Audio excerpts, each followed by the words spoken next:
Good morning! Shalom la! Another day, another moado na naman kami ni Lola.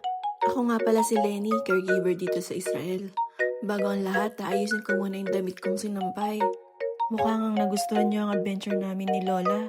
Kaya ngayon, ipapakita ko naman sa inyo ang kabilang side ng modon.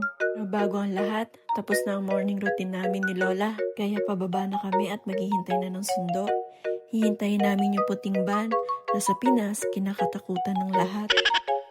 Alam nyo ba, 6 na taon na ako dito sa Israel. Pero kay Lola, magta3 taon mahigit na ako. Doon ko na din pinagbuntis ang anak ko, kasama si Lola.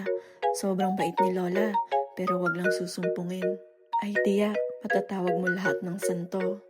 Nandito na kami sa school ni Lola, ipapakita ko na sa inyo ang kabilang side. Ito nga pala yung kabilang side ng school ni Lola. Sa lugar nito, dito mo matatagpuan ang matatandang 100% na wala na sa tamang pag-iisip. Kaya kung minsan, sila din ang nagsasampalan. Dito nga pala sila kumakain. At dito na rin ako nagpapainit ng pagkain.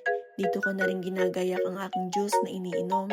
Sa lugar naman nila Lola, doon mo matatagpuan ang matatandang 50-50. Ibig sabihin nun, nasa medyo tamang pag-iisip pa sila. Pinukod ang mga nasa tamang pag-iisip pa at sa wala ng pag-iisip kasi nagkakagulo sila pag nagsama-sama sila. Nagtitimpla na rin ako ng juice na maiinom. Yan ang ginagamit ko para pumayat ako at maging fresh ulit. Sa mga hindi nakakaalam, dito nga pala ako nanganak sa Israel. Kaya kailangan ko ulit magpapayat. Ganito nga pala kami kumain ng mga kapwa ko Pinoy dito sa school ni Lola.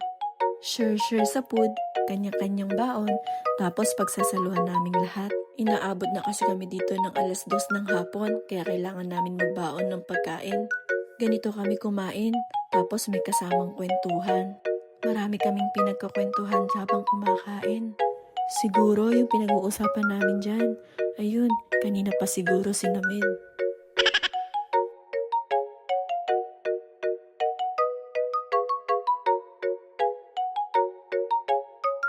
Ito nga pala si Ninang Jo, isa sa pinakamabait dito sa Israel.